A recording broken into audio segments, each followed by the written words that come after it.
That's it. So you're not 2 anymore? Apparently I'm 15. Mm-hmm.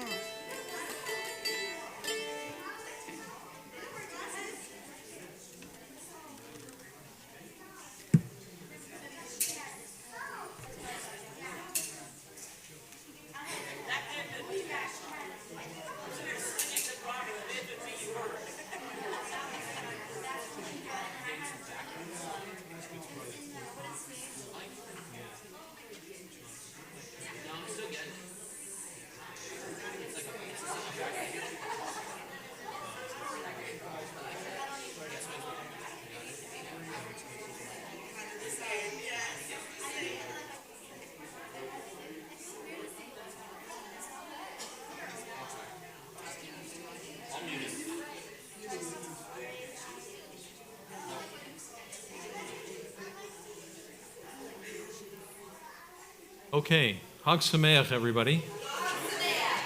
We're going to go ahead and get started. I know things are a little unruly, things are a little fun, but that's what this is. This is Purim. This is a fun celebration. It is a celebration. It's a celebration of Adonai having delivered us. As I've talked about many times and said many times, the typical model of a Jewish holiday, they tried to kill us. Adonai delivered us. Let's eat. Or let's have a party, depending on it. So that's what it is tonight. It's a party celebrating Adonai's deliverance. All right, we're going to go ahead and get started. Tonight's kind of program, we've got a little bit of a couple songs in praise and worship, and then we're going to read the Megillah, the text of Esther, and then I'll have a little bit of we'll have a flute duet, and then I'll have a little bit of teaching, and then we'll have the part that everybody came for, and that's the children's spiel. And they'll do a great job of that tonight. After the children's spiel, there'll be a children's dance, and then we'll close. And all that's going to take place over the course of the next hour and a half or so. So without any delay, we're going to go ahead and start with some worship. You're welcome to stand, please.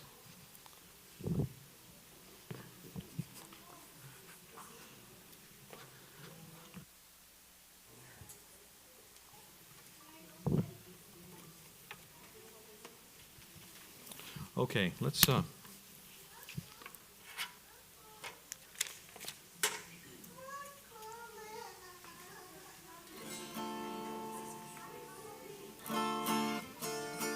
right, we good? Everything on? There we go. What's that? Yeah, I do a different capo. There we go. 2, 3, 4.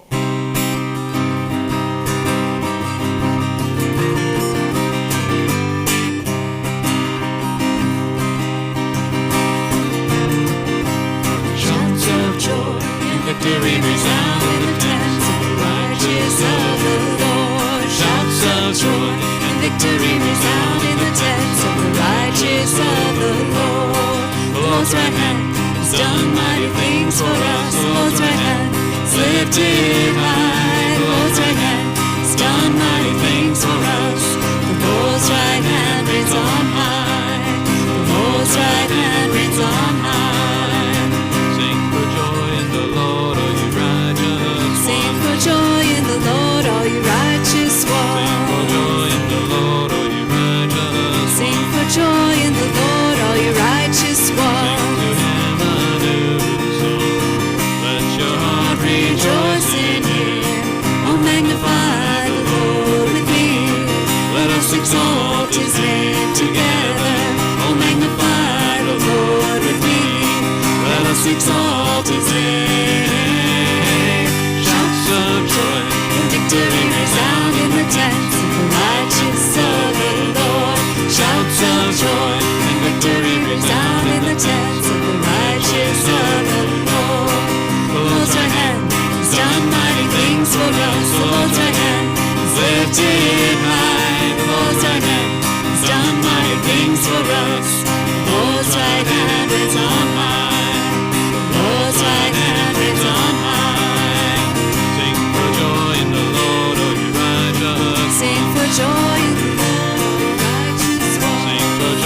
the Lord, all you righteous ones. Sing for him a new song. Let your heart rejoice in him. Oh, magnify the Lord with me. Let us exalt his name together. us exalt his name. Shouts of joy and victory resound in the tents of the righteous of the Lord. Shouts of joy and victory resound in the tents of the righteous of the Lord.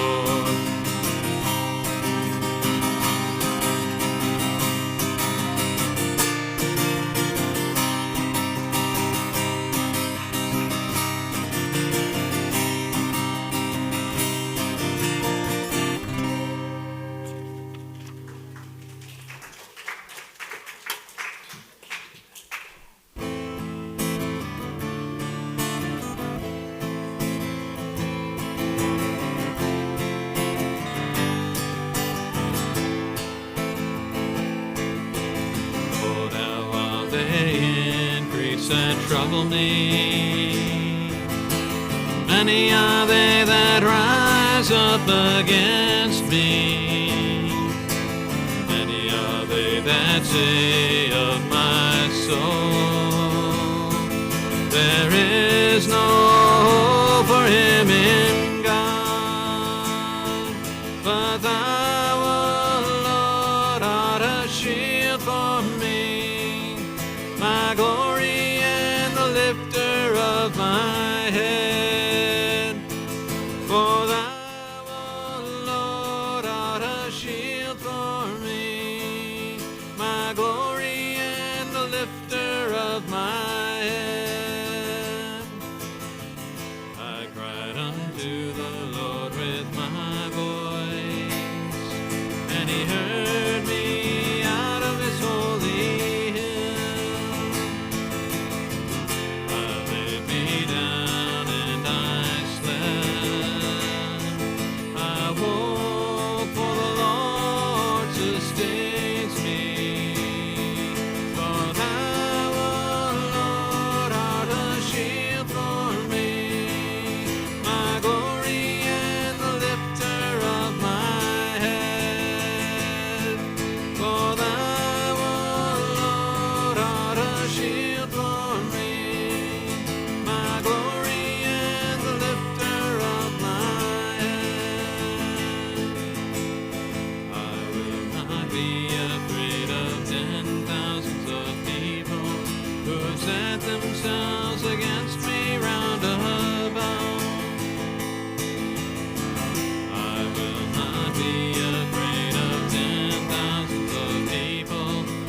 Set themselves against me round about. For thou, O Lord, art a shield for me, my glory and the lifter of my head. For thou, O Lord, art a shield for me, my glory and the lifter of my head.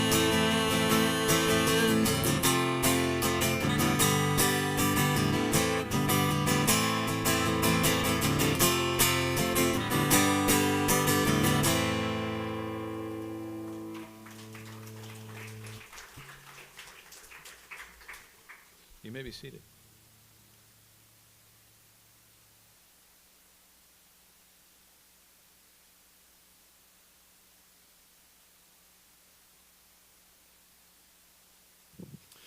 So this is Purim, which, as we've talked about, is a nice, unruly, and raucous time.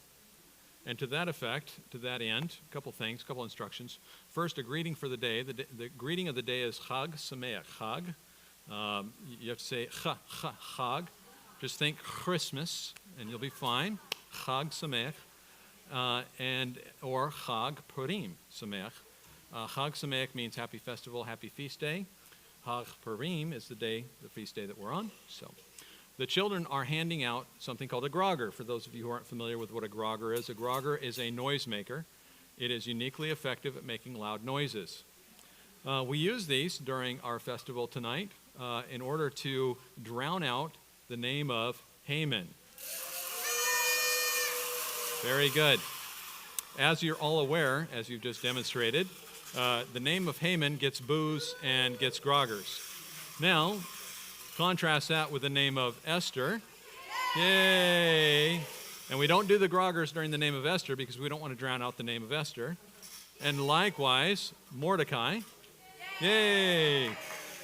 All right, so as we go through the evening, as we read through the Megillah is the scroll or the book, okay? If I can have your attention, please. As we read through the Megillah, you will hear the names Mordecai. Yay!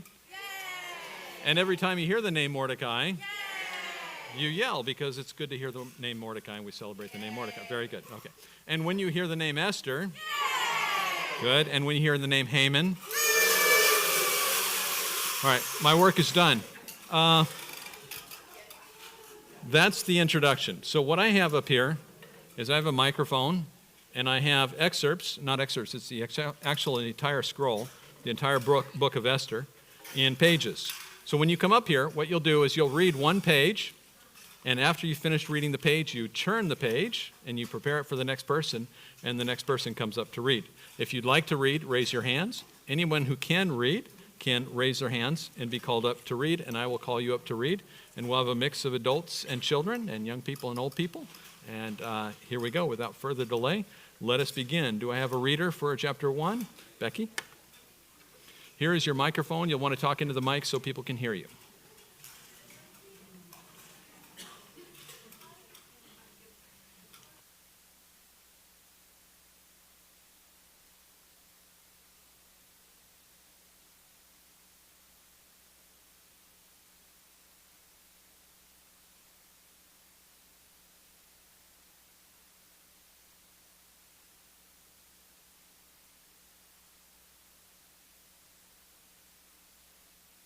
And Medea, the nobles and the provincial officials were in attendance. He displayed the dazzling wealth of his kingdom and his great splendor for a long time, 180 days. At the end of that time, the king gave a 7-day banquet in the courtyard of the royal palace garden for all the people, both great and small, there in Shushan, the capital. There were white cotton curtains and blue hangings fastened to silver rods with cords of fine linen and purple. The columns were marble. The couches for reclining at table were of gold and silver on a mosaic flooring of malachite, marble, mother of pearl, and onyx. Drinks were served in royal goblets, with each goblet different from the others. There was royal wine in abundance, as benefits royal bounty. The drinking was not according to any fixed rule, for the king had ordered the stewards to serve each man what he wanted. Also, Vashti, the queen, gave a banquet for the women in the royal house belonging to King Ahasuerus. On the 7th day, when the king was in high spirits from the wine, he ordered Mehuman, Bitza, Harbona, Bigta, Avagta, Zetar, and Carcass, the 7 officers who attended him, to bring Queen Vashti before the king with the royal crown, in order to show the people and the officials her beauty, for she was indeed a good-looking woman. But Queen Vashti refused to come at the order of the king, which sent throughout his officers. This enraged the king. His anger blazed inside him.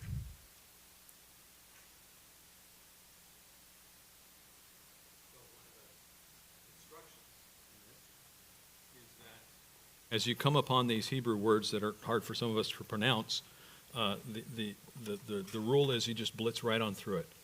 Full confidence, as if you know how to pronounce it, because no one else in the room knows that it's wrong. So if you just sound good and confident, everyone else will agree with you. That must be how it's pronounced. Okay, do I have a reader for page 2?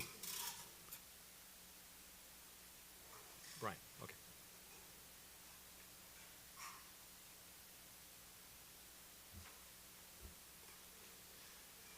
Queen Vashti is banished from the king's presence. As was the king's custom, he consulted sages well versed in matters of law and justice. With him were Karshna, Shatar, Amata, Tarshish, Meres, Marsna, and Mekunan, the 7 vice-regents of Persia and Media, who were part of the king's inner circle and were the most important officials in the kingdom. The king asked the sages, according to the law, what should we do to Queen Vashti, since she didn't obey the order of King Ahasuerus, conveyed by the officers? Memucan presented the king and vice-regents his answer. Vashti, the queen, has wronged not only the king, but also all the officials and all the peoples in all the provinces of King Ahasuerus. Because of this act, the queens will become known to all women, who will then start showing disrespect towards their own husbands. They will say, King Ahasuerus ordered Vashti the queen to be brought before him, but she wouldn't come.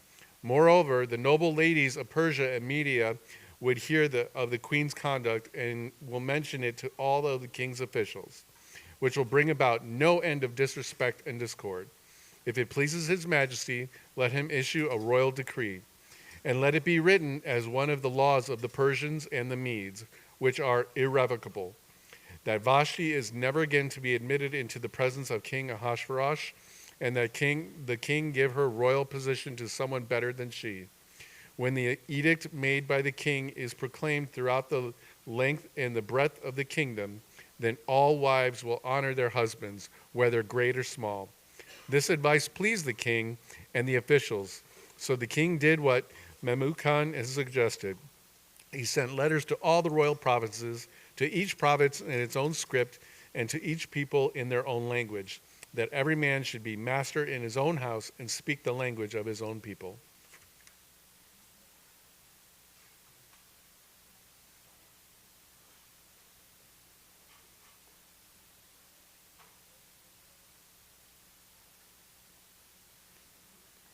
Queen Vashti's successor is sought. A while later, when King Ahasuerus' anger had subsided, he remembered Vashti, what she had done, and what she had been decreed against her.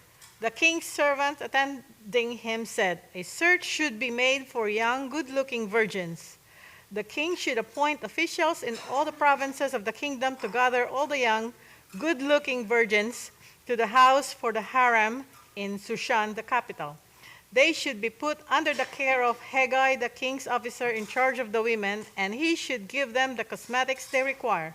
Then the girl who seems to be the best to the king should become queen instead of Vashti." This proposal pleased the king, so he acted accordingly. There was in Shushan, the capital, a man who was a Jew, whose name was Mordecai, the son of Yair, the son of Shimei, the son of Kish, a Binyamini. He had been exiled from Jerusalem with the captives, exiled with Jeconiah, king of Judah, whom Nebuchadnezzar, king of Babel, had carried off. He had raised Hadassah, that is Esther, his uncle's daughter, because she had neither father nor mother. The girl was shapely and good-looking. After her father's and mother's death, Mordecai had adopted her as his own daughter. When the king's order and decree were proclaimed, and many girls assembled in Shushan, the capital, under the care of Haggai, Esther too was taken into the king's house and put under the care of Haggai, who was in the charge of the women. The girl pleased him and won his favor, so that he lost no time in giving her her cosmetics, her portions of special food, and 7 girls from the king's palace to attend her. He also promoted her and the girls attending her to the best place in the harem's quarters. Esther did not disclose her people or family ties because Mordecai had instructed her not to tell anyone. Every day, Mordecai would walk around in front of the courtyard of the harem's house in order to know how Esther was doing and what was happening to her.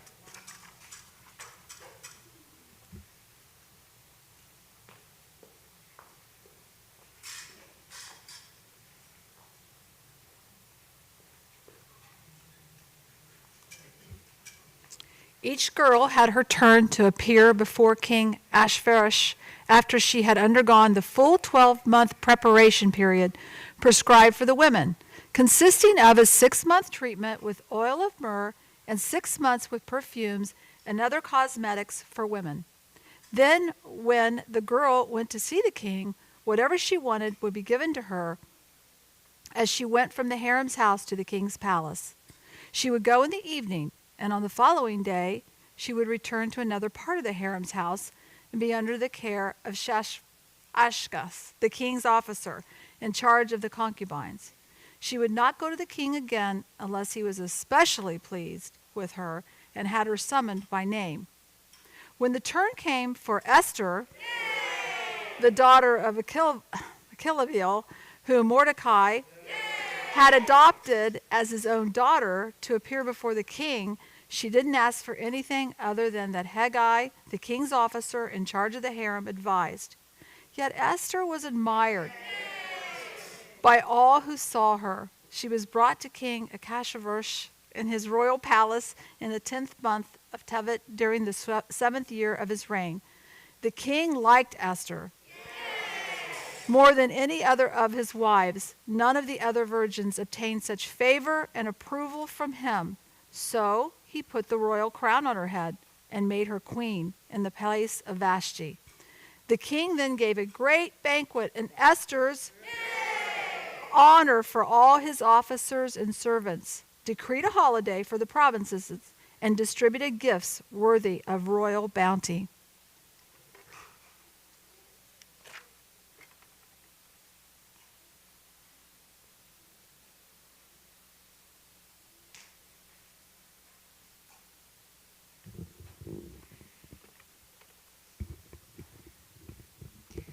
When the girls would gather on their occasions, Mordecai would sit at the king's gate. Esther had not yet relieved her family ties or her people, as Mordecai had ordered her. For Esther continued obeying what Mordecai told her to do, as she heard when he was raising her. On one of those occasions, when Mordecai was sitting at the king's gate, two of the king's officers, Bigthana and Teresh, from the group in charge of the private enterways, became angry and conspired to assassinate the king, Ahasuerus. But Mordecai learned about it and told Esther, the queen. Esther reported it to the king, crediting Mordecai. The matter was investigated,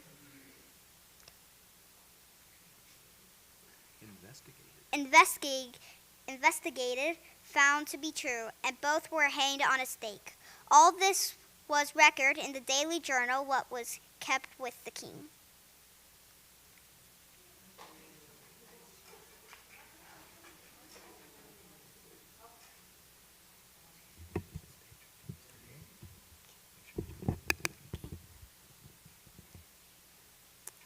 Sometime later, King Ahasuerus began to signal out Haman,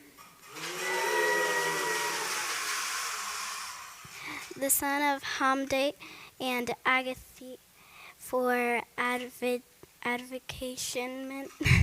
Eventually, he gave him percentage over all of his fellow officers. All the king's servants at the king's gate would be kneeled and bowed down before Haman, because the king had so ordered. But Mordecai would neither kneel nor bow down to him. The king's servants at the king's gate asked Mordecai, "Why don't you obey the king's order?" But after they had confirmed him a number of times without his paying attention to them, they told Haman in the order they would find out where Mordecai examinations that what he was a Jew would suffer to justice his behavior. Haman was furious when he saw that Mordecai was not kneeling or bowing down to him. However, on learning what people Mordecai belonged to, it seemed to him a waste of the lay hands on Mordecai. Alone, rather, he decided to destroy all of Mordecai's people and the Jews throughout the whole of Ahasuerus' kingdom.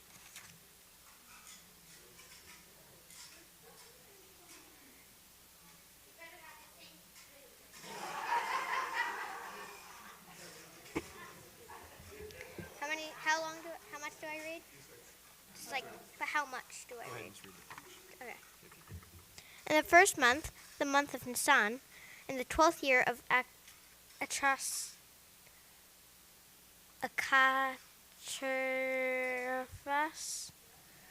they began throwing pur, that is, the casts lost, before Haman.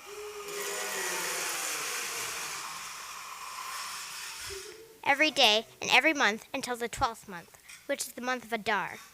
Then Haman, such as Khosroth, I don't know how to say it, there is a particular people scattered and dispersed among the peoples in all the provinces of your kingdom. Their laws are different from those of every other people. Moreover, they don't observe the king's laws. It doesn't benefit the king to tolerate them. If it pleases the king, have a decree written for their destruction, and I will hand over 330 tons of silver to the officials in charge of the king's affairs to deposit in the royal treasury. The king took his signet ring from his hand and gave it to Haman, the son of Hammedatha, and the Agagi, the enemy of the Jews. The king said to Haman, "The money is given to you, and the people too, to do with as seems good to you." The king's secretaries were summoned on the 13th day of the first month. They wrote down all Haman's orders to the king's army commanders and governors in all the provinces and to the officials of every people, to each province in its own script and to each people in their own language. Everything was written in the name of King Achashverosh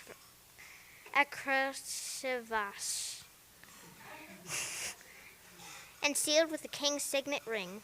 Letters were sent by carrier to all the royal provinces to destroy, kill, and exterminate all Jews from young to old, including small children and women, on a specific day, the 13th day of the 12th month, the month of Adar, and to seize their goods as plunder.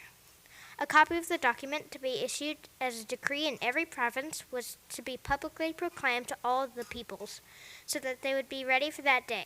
At the king's order, the runners went out quickly, and the decree was issued in Shushan, the capital. Then the king and Haman sat down for a drink together, but the city of Shushan was thrown into confusion.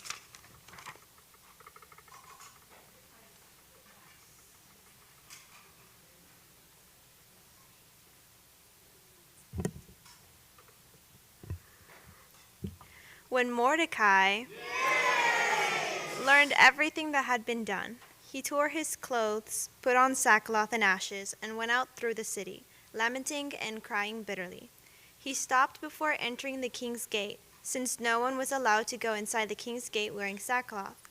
In every province reached by the king's order and decree, there was great mourning among the Jews, with fasting, weeping, and wailing, as many lay down on sackcloth and ashes. When the girls and officials attending Esther came and informed her of this, the queen became deeply distressed. She sent clothes for Mordecai to wear instead of his sackcloth, but he wouldn't accept them. So Esther summoned Hatak, one of the king's officials attending her, and instructed him to go to Mordecai and find out what this was all about and why. Hatak went out to Mordecai in the open space in front of the king's gate, and Mordecai told him everything that had happened to him and exactly how much silver Haman had promised to put in the royal treasury for the destruction of the Jews. He also gave him a copy of the decree for the destruction of the Jews. Their destruction issued in Shushan, so that he could show it to Esther, explain it to her, and then instruct her to approach the king, intercede with him, and implore his favor on behalf of her people. Hatak returned and told Esther what Mordecai had said. Then Esther spoke to Hatak and gave him this message for Mordecai.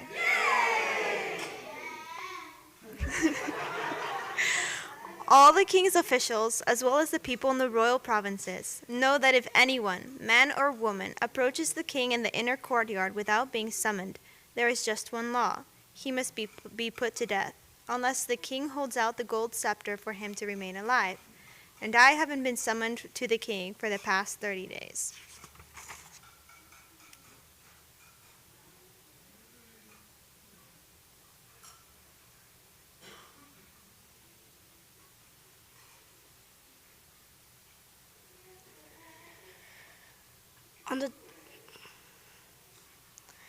Esther had them return this answer to Mordecai. Go assemble all the Jews to be found in Shushan, and have them fast for me, neither eating nor drinking for 3 days, night and day. Also I and the girls attending me will fast the same way.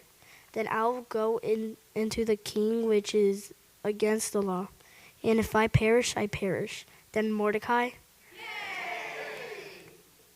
went his way and did everything Esther had ordered him to do.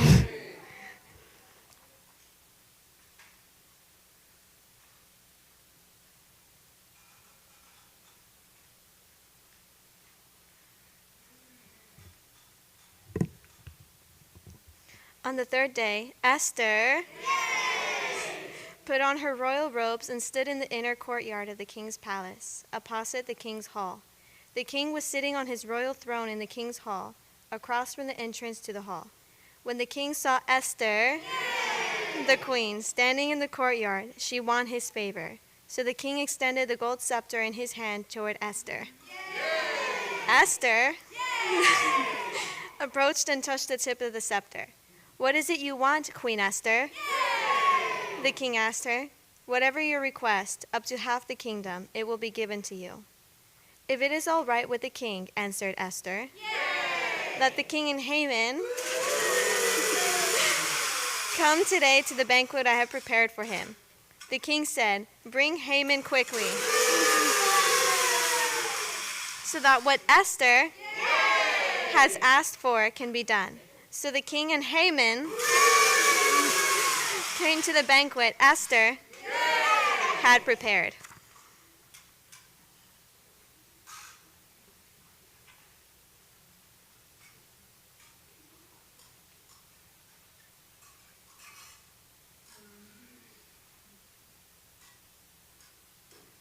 At the banquet of wine, the king again said to Esther, "Whatever your request, you will be granted it. Whatever you want, up to half the kingdom, it will be done."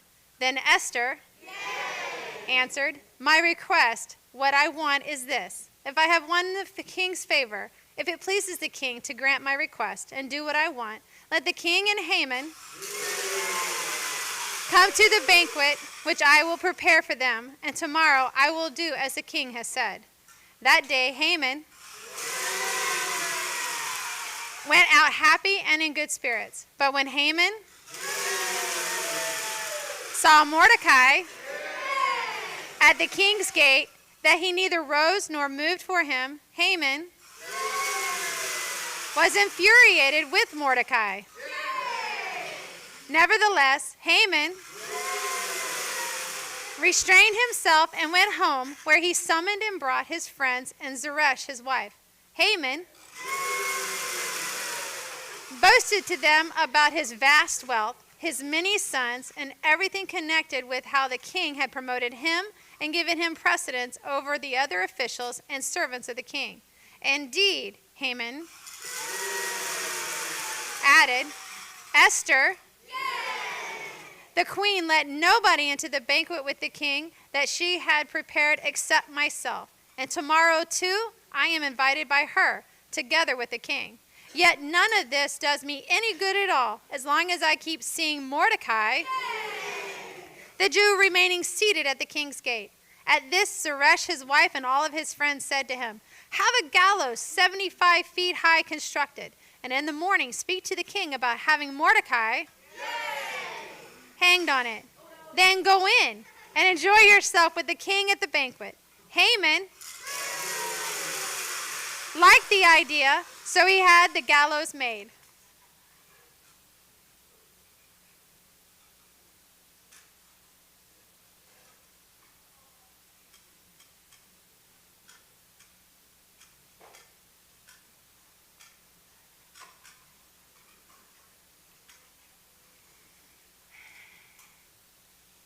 Is this the next one? Is this the right one? Do I turn it? Oh, she turned it. Okay. That night, the king couldn't sleep, so he ordered the records of the daily journal brought, and they were read to the king. It was found written that Mordecai had told about Bigthana and Teresh, two of the king's officers from the group in charge of the private entryways, who had conspired to assassinate King Ahasuerus. The king asked, what honor or distinction was conferred on Mordecai for this?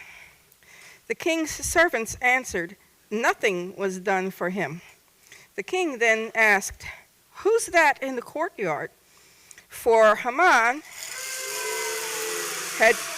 had come into the outer courtyard of the king's palace to speak to the king about hanging Mordecai on the gallows he had prepared for him. The king's servants told him, it's Haman standing there in the courtyard. The king said, have him come in. So Haman came in. The king said to him, what should there be done for a man that the king wants to honor? Haman thought to himself, whom would the king want to honor more than me? So Haman answered the king, for a man the king wants to honor, have royal robes brought, which the king himself wears, and the horse the king himself rides, with a royal crown on its head. The robes and the horse should be handed over to one of the king's most respected officials, and they should put the robes on the man the king wants to honor and lead him on horseback through the streets of the city, proclaiming ahead of him, this is what is done for a man whom the king wants to honor. The king said to Haman, hurry and take the robes and the horse, as you said, and do this for Mordecai, the Jew, who sits at the king's gate. Don't leave out anything you mentioned. So Haman took the robes and the horse, dressed Mordecai, and led him riding through the streets of the city, as he proclaimed ahead of him, this is what is done for a man whom the king wants to honor. Then Mordecai returned to the king's gate, but Haman rushed home with his head covered in mourning.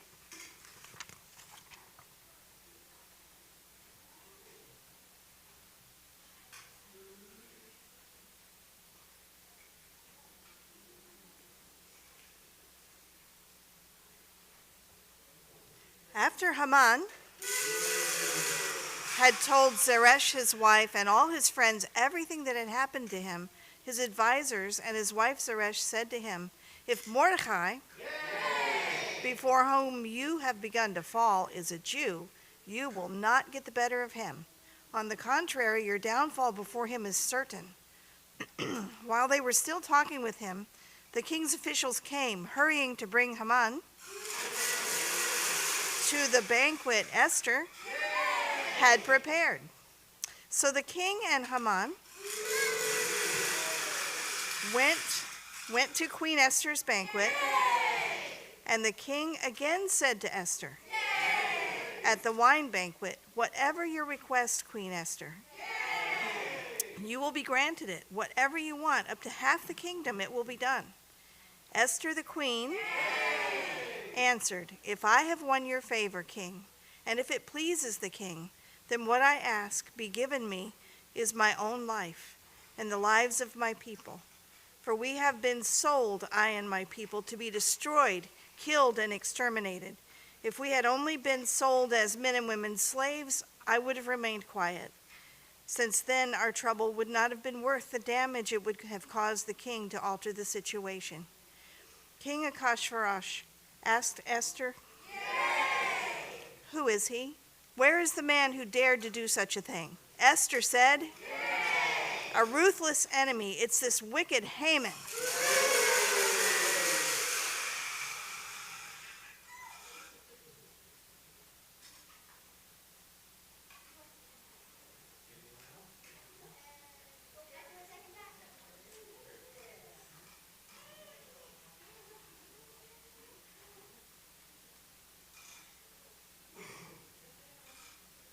Haman stood aghast terrified before the king and queen. In a rage, the king got up from the wine banquet and went out to the palace garden. But Haman remained, pleading with Esther, the queen, to spare his life, for he could see that the king had decided to do him in. Haman had just fallen on the couch where Esther was. When the king returned from the palace garden to the wine banquet, he shouted, "Is he even going to rape the queen here in the palace before my very eyes?" The moment these words left the king's mouth, they covered Haman's face. Harbona, one of the king's attendants, said, "Look, the gallows 75 feet high that Haman made for Mordecai, who spoke only for good for the king, is standing at Haman's house." The king said, "Hang him on it." So they hanged Haman on the gallows he had prepared for Mordecai. Then the king's anger subsided. That same day, King Ahasuerus gave the house of Haman, the enemy of the Jews, to Esther the queen. Also Mordecai appeared before the king, for Esther had revealed his relationship to her.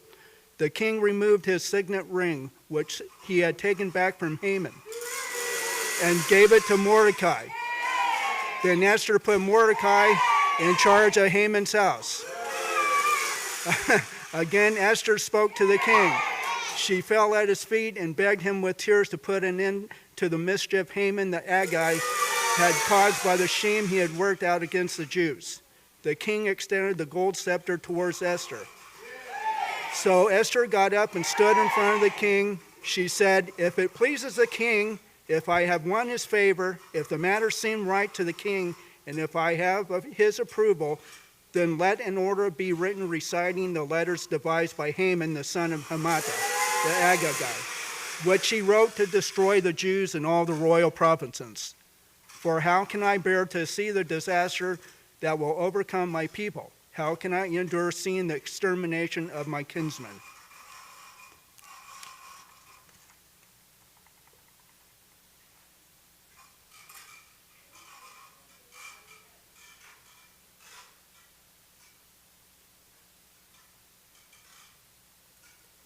King Ahasuerus said to Esther, the queen, and Mordecai, the Jew, "Listen, I gave Esther the house of Haman, and they hanged him on the gallows because he threatened the You're out of line, sir. Because he threatened the lives of the Jews. You should issue a decree in the king's name for whatever you want concerning the Jews, and seal it with the king's signet ring, because a decree written in the king's name and sealed with the king's ring can't be rescinded by anyone." The king's secretaries were summoned at that time on the 23rd day of the third month, the month of Sivan. and a decree was written according to everything Mordecai ordered concerning the Jews to the army commanders, governors, and officials of the provinces from India to Ethiopia, 127 provinces, to each province in its script and to each people in their language, also to the Jews in their script and language. They wrote in the name of the king Ahasuerus and sealed it with the king's signet ring. They sent the letters by couriers on horseback, riding fast horses used in the king's service and bred from the royal stock. The letter said that the king had granted the Jews in every city the right to assemble and defend their lives by destroying, killing, and exterminating any forces of any people or province that would attack them, their little ones or their women, or would try to seize their goods as plunder on the designated day and any day of the province of King Ahasuerus, namely the 13th day of the 12th month, the month of Adar.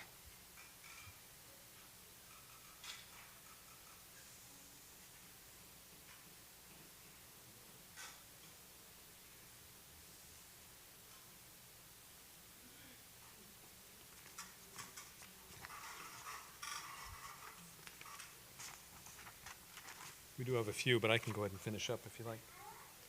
Is there anyone who wants to read? You want to read again? Go ahead.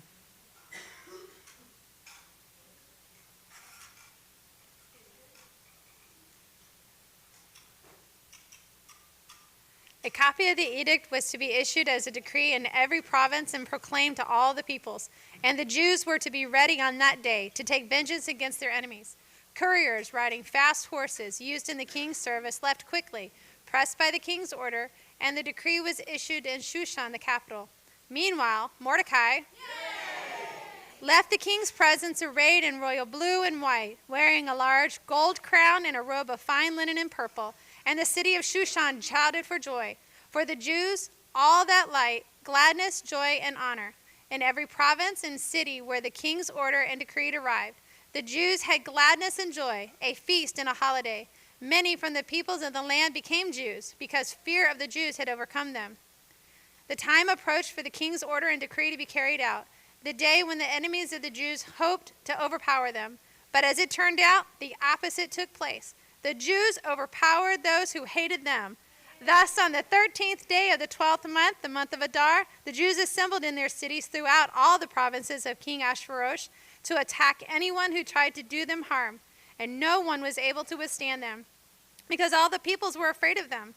All the officials of the provinces, the army commanders, the governors, and those occupied with the king's affairs helped the Jews, because they were afraid of Mordecai. For Mordecai had become a powerful person in the king's palace, and his fame had spread through all the provinces. Mordecai continued to grow increasingly powerful. Does anybody else want to read? Janet? No? Lena?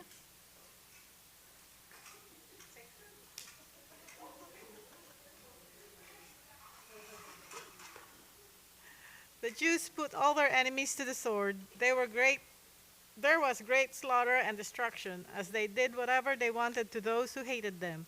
In Shushan, the capital, the Jews slaughtered 500 men. They put to death the 10 sons of Haman,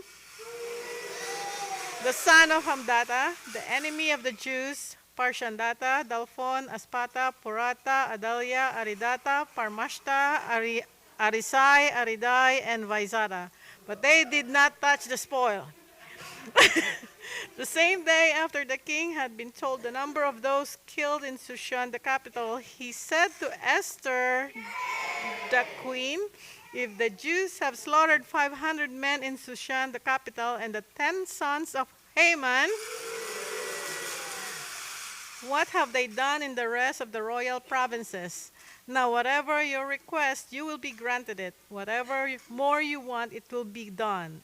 Esther replied, if it pleases the king, let the Jews in Shushan act again tomorrow in accordance with today's decree. Also have Haman 10 sons hanged on the gallows. The king ordered these things done. A decree was issued in Shushan, and they hang Haman's 10 sons. So the Jews in Shushan assembled also on the 14th day of the month of Adar and killed 300 men in Shushan, but they did not touch the spoil. The other Jews, those in the royal provinces, assembled, defended their lives, and won rest from their enemies, killing 75,000 of those who hated them, but without touching the spoil on the 13th day of the month Adar. So on the 14th day of Adar, they rested and made it a holiday for celebrating and rejoicing. However, the Jews of Shushan assembled on both the 13th and 14th days of Adar, so it was on the 15th that they rested and made it a holiday for celebrating and rejoicing. This is why the Jews of the villages, those who live in unwalled towns, make the 14th day of the month of Adar a day for celebrating and rejoicing, a holiday and a time for sending each other portions of food.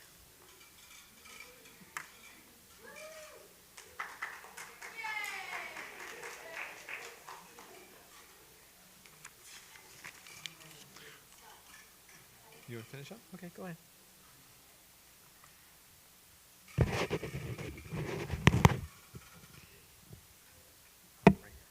Okay. Then Esther, the queen, the daughter of Ahasuerus, and Mordecai, the Jew, gave full writing authority to confirm a second letter about Purim. He sent copies of it to all the Jews, to the 127 provinces of the kingdom of Ahasuerus, answering their peace and security and requiting the observance of these days of Purim at their designated times, as Mordecai, the Jew, and Esther, the queen, had enjoyed them, and as they had established for themselves and their dedicants concerning the matters of fasting and lamenting. At Esther's order, these matters of Purim were confirmed and put in writing in the book.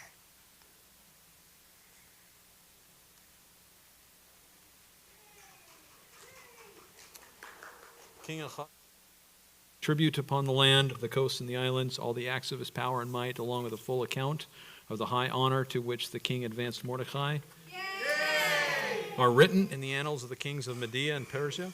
For Mordecai, the Jew, was second only to King Ahasuerus. He was a great man among the Jews, popular with many countrymen, and he sought the good of his people and interceded for the welfare of all their descendants. So concludes the reading of the Megillah this week.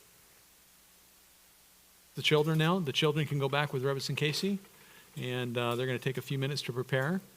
And we've got a flute duet, ladies, if you'd like. Oh, the kids want to see the flutes. All right, don't go anywhere, kids. Sit down and enjoy the flutes.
Okay, now we're going to release the children with Rebbitz and Casey for a few minutes. Ari, if you could mute this mic, can you mute this? Thank you. Yeah. What's that? Okay.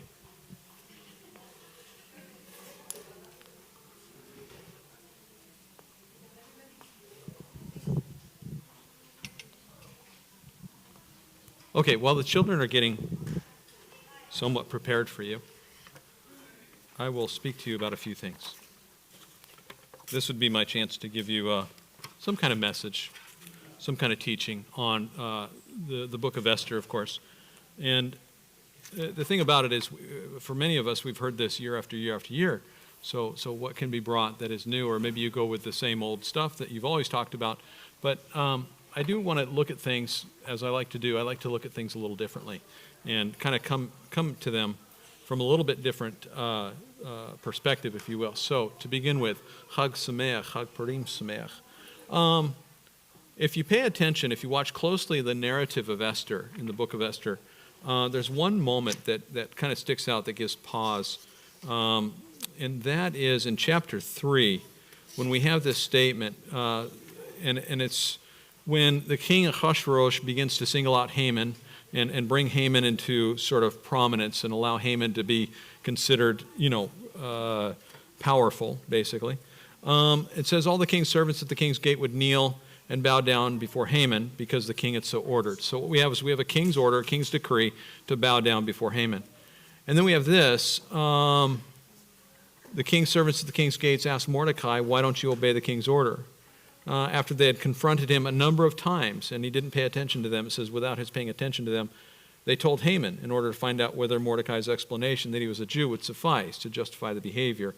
Haman, of course, is furious, and this is the turning point in the narrative, where because, first of all, Haman hearing that the servants are pointing out that Mordecai is not bowing down to Haman. First of all, Haman learning this isn't happening incurs his wrath against Haman, and then learning that he's a Jew incurs Haman's wrath against all the Jews. And this is the moment, this is the provocative moment when Haman's plan begins to germinate. How do I take care of Mordecai, or how do I take care of all the Jews? And now we have this ethnic cleansing, or this Holocaust that's being proposed here. So what's happening here that Mordecai would refuse to bow down? Some teach that Mordecai was a Jew, and Jews only worship Adonai, and so therefore they don't bow down. But that teaching doesn't really hold any water, because we have numerous examples of Jews bowing down to people, whether it be a king or an official. You have examples of Moses bowing down to Jethro, examples of the brothers bowing down to Joseph, David bowed down to Jonathan, and so on and so on and so forth. So we have numerous examples of Jews bowing down to officials or just other people, and so that really, that idea that he wouldn't have bowed down because he was a Jew doesn't really hold. Another teaching is that the real question was never to bow to Haman, the enemy of the Jews, but not so much that question of whether or not he should bow down, but whether or not Mordecai should quit. As in, if Haman has been exalted, then the sages ask the question, if Haman has been exalted, then why didn't Mordecai just quit rather than bow down to him? This is the question.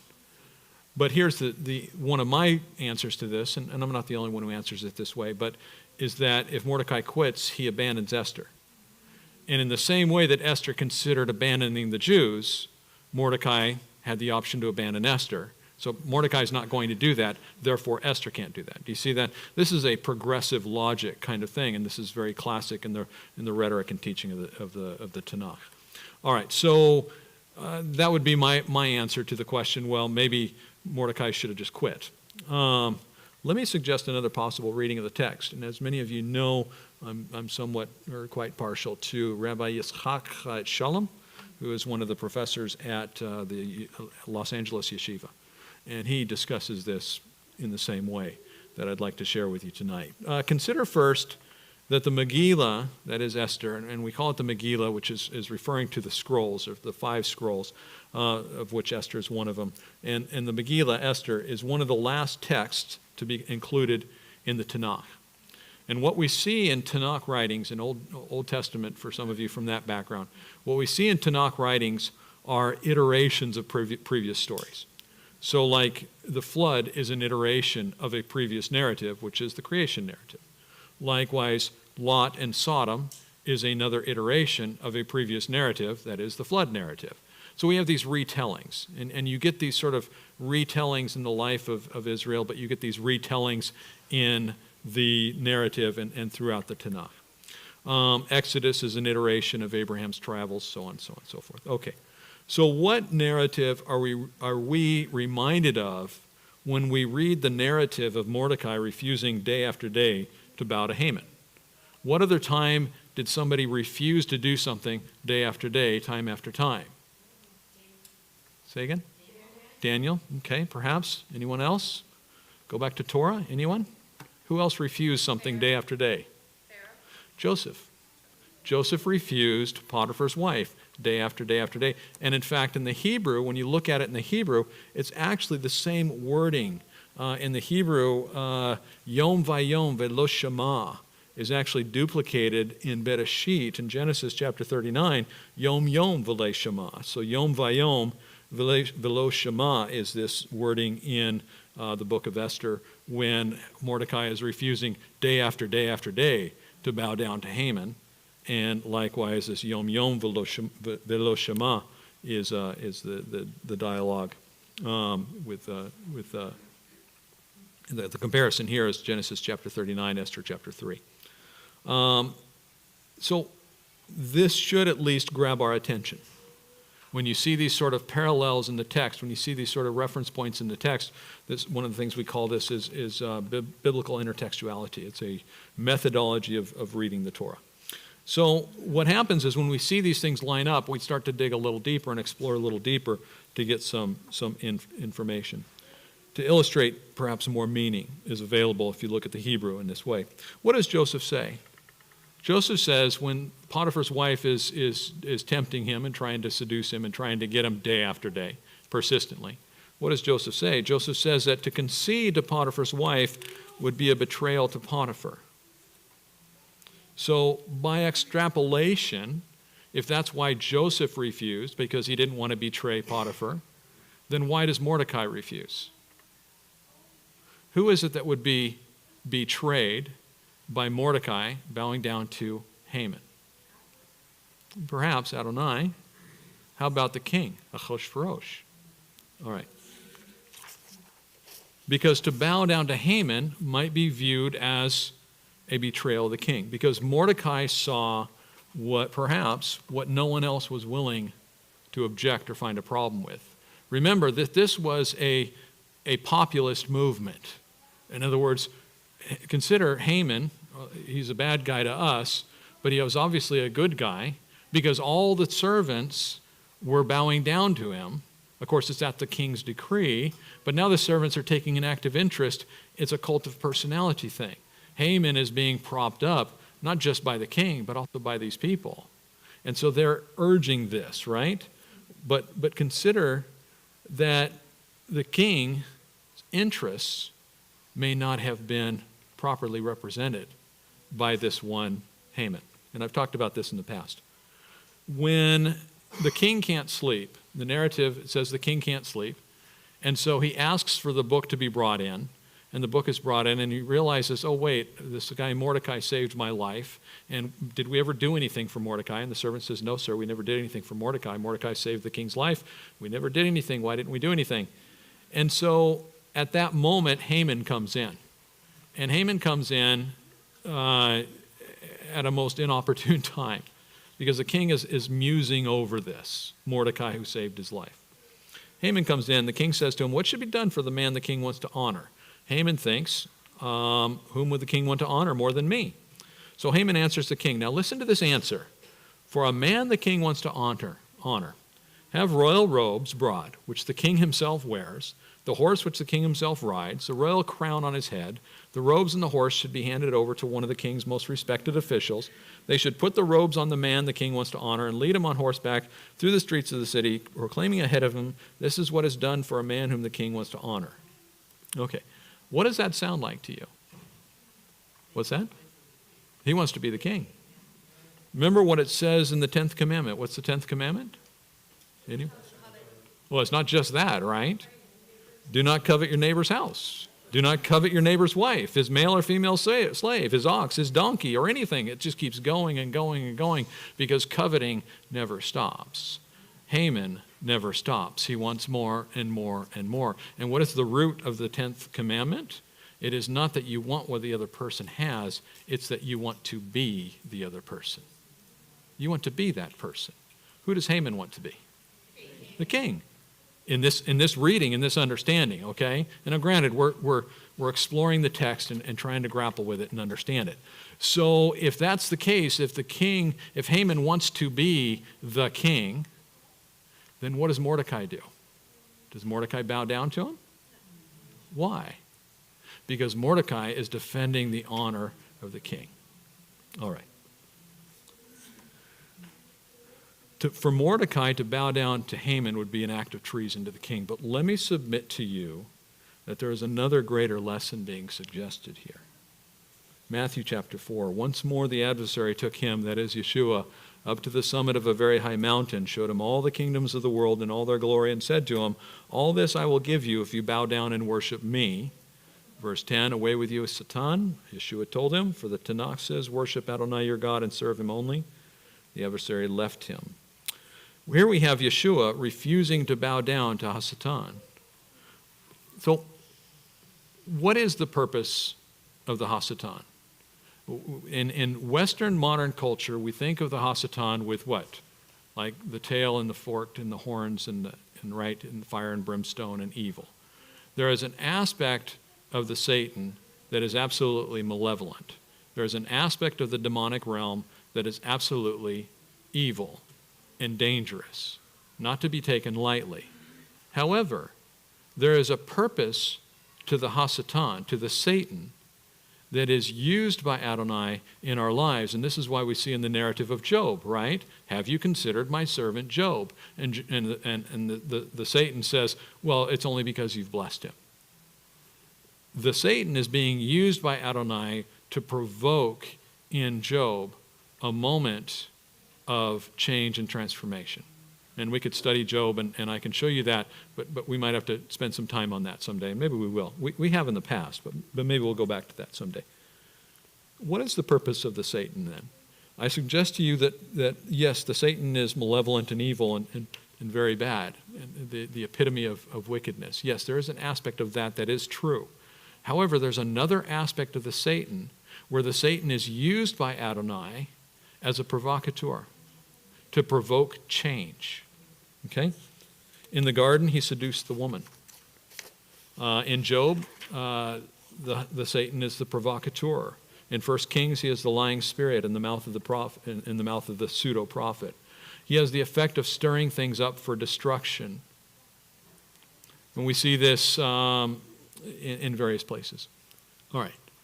But let me submit to you another way of understanding the Satan, and this is going to, for some of you, is probably going to tie your head up in knots, but let's just walk through it briefly. Then we'll bring the kids back and we'll go back to the light stuff. But here's the thing. Is there any aspect of Adonai's activity which accomplishes the same technique as what we see in the Satan, but for God's purposes? Let me submit to you the consideration of the Pharaoh. Right? It said that the Pharaoh's heart was hardened. How was the Pharaoh's heart hardened? Was it hardened by Moses? Not really. It was hardened by the plagues that were administered by Moses, but Moses was he was a mediator of judgment. He was a mediator of offense and plague, but he was not the author, the originator. This was a cosmic collision between Pharaoh the God and Adonai El Elyon, the God Most High. That was what was happening in that moment. And so what's happening there is the Ruach through Moses is stirring up the Pharaoh. Let me submit to you that Adonai, by his Ruach, by Yeshua, stirs up people to godliness. That the Satan stirs up people to an opportunity to respond either in godliness or in something else. And remember this, it is only after Yeshua has fasted for 40 days, which is impossible for most human beings, right? Yeshua, the man, has not eaten for 40 days in the wilderness. Therefore, he's very weak. And for many of you, I mean, for those of us who have even a mature faith, aren't we weak and vulnerable when we're sick, when we're tired, when we're exhausted, when people have hurt our feelings? Isn't our faith rocked by those things? And so you have the man Yeshua, and we discussed this. We have this Yeshua who is under the effect of man-type weaknesses, man-type vulnerabilities, and in that moment, what happens? The Satan comes to provoke. If you'll bow down to me, right, I'll give you all the kingdoms of the world. What is that? That's a provocation. All right, let me submit to you that Adonai also provokes, and that when the enemy provokes and pokes like that, it's an imitation of Adonai's work in the world through the Spirit. The place of Mordecai at the gate is to provoke, to stir up godliness in the hearts of those who may be on the fence, who may turn. And this is what we see. As Mordecai is exalted and the Jews defend themselves, and many people became Jews because of their fear of the Jews, right? The place of Mordecai is to stir up godliness, but in the hearts of those who are already opposed to Adonai, this provocation, this stirring up, creates hardened hearts. Adonai hardened Pharaoh's heart. Adonai stirred him to provoke him to reveal his powerlessness before Adonai. Our role on the earth is at times to provoke. We don't provoke by being obstinate or rude. We don't provoke by being offensive. But there is no question that the things which we value, as Mordecai valued the true king, not the Haman impersonator king,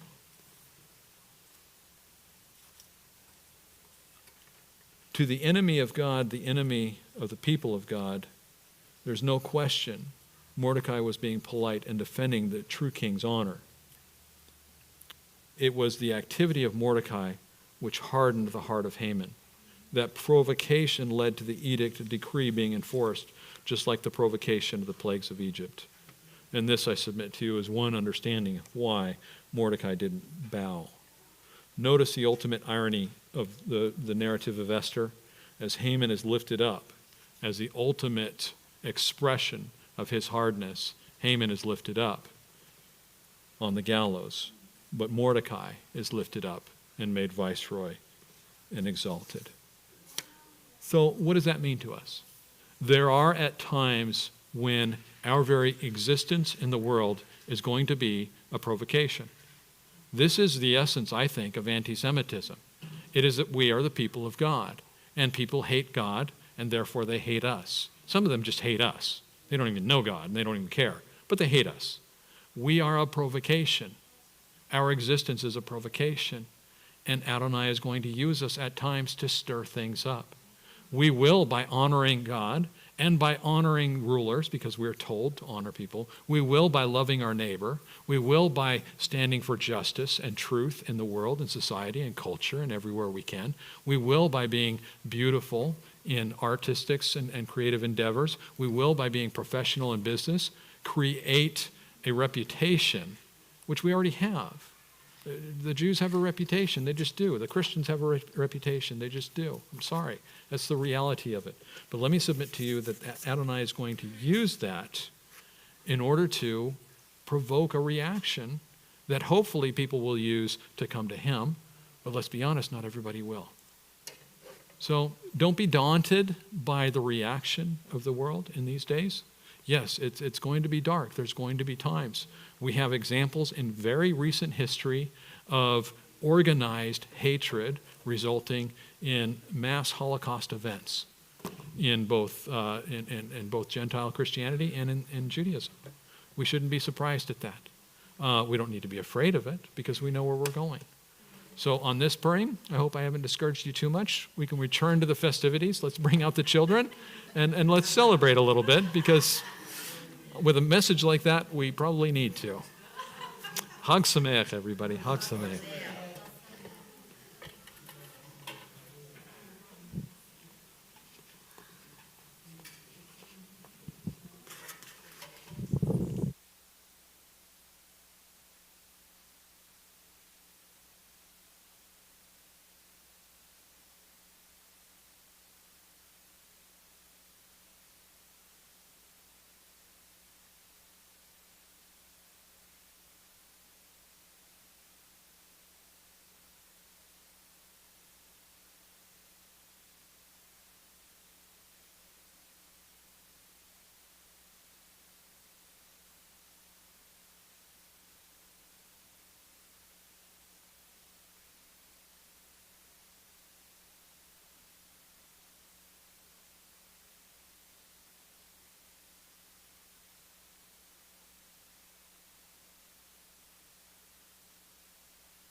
choose you.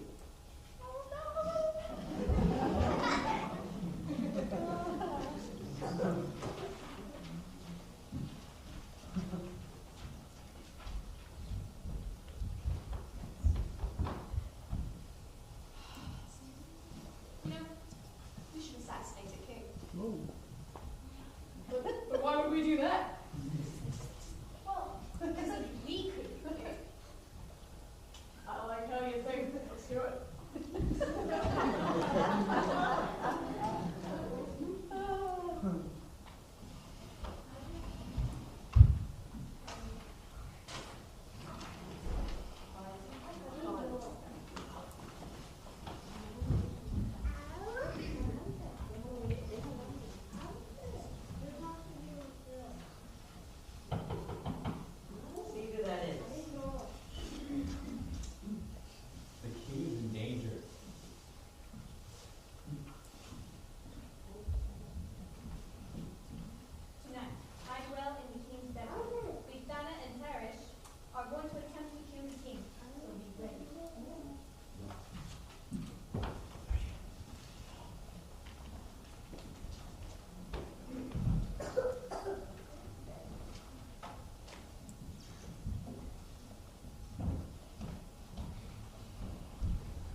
Sleep. Read me some of my history. It's pretty dry. It'll help me sleep. Today you have insomnia. Tomorrow what else? King Ahasuerus led out his army against the Greeks. He decided to make a bridge out the Gulf across the Hellespont and... Not that. I want some happiness. Then Bithana and Teresh conspired against the king, but Mordecai saved the king's life. What was he rewarded with? I'm scanning.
more we can do to save the Jews? No, the decree of the Medes and Persians has been sealed. And the Jews are delivered from their enemies.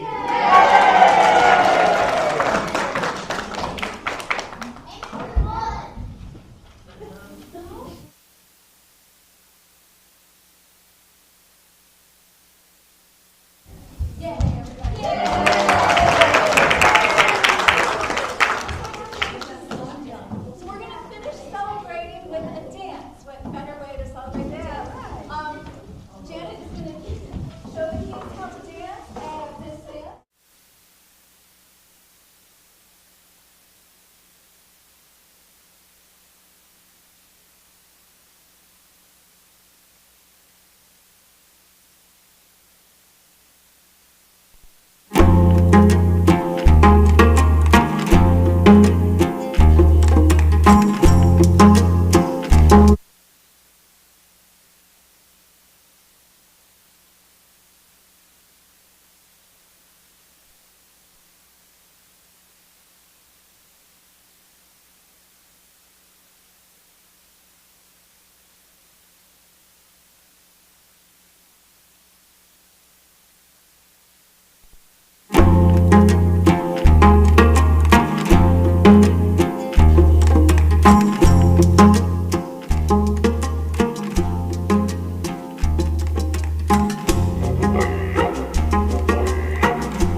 Se vistió la reina Esther en el tercer día, vestida de su color que al oro parecía, con grande mancilla se fue del rey, y el rey que la vio venir pedrió su tino a la color del vino. ¿Qué es la tu venida, Esther? ¿Qué es la tu demanda? Un convite quiero hacer en la tuya casa, con toda tu compañía y jamás también. Y también quiero tener largas las tus mesas, viva tu grandeza.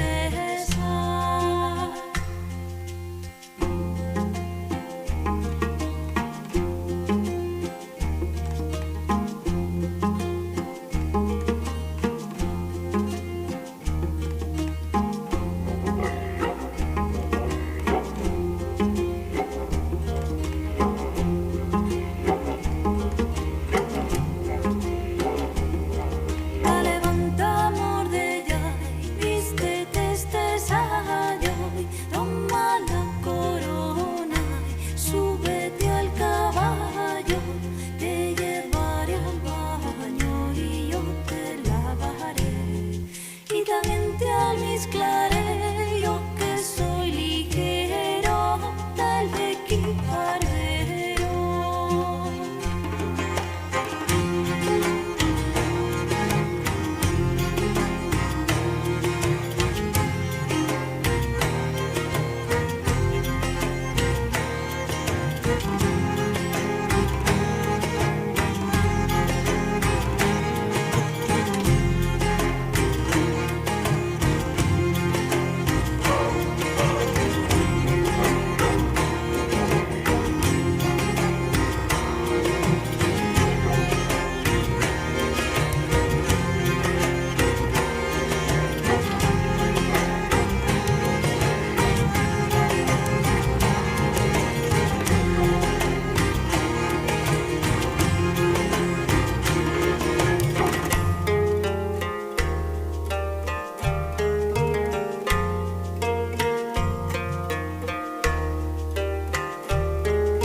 Debemos de hacer finbus en estos 2 días, en hinchando el rabus, en de los namigas, por hacer conquistas en la male.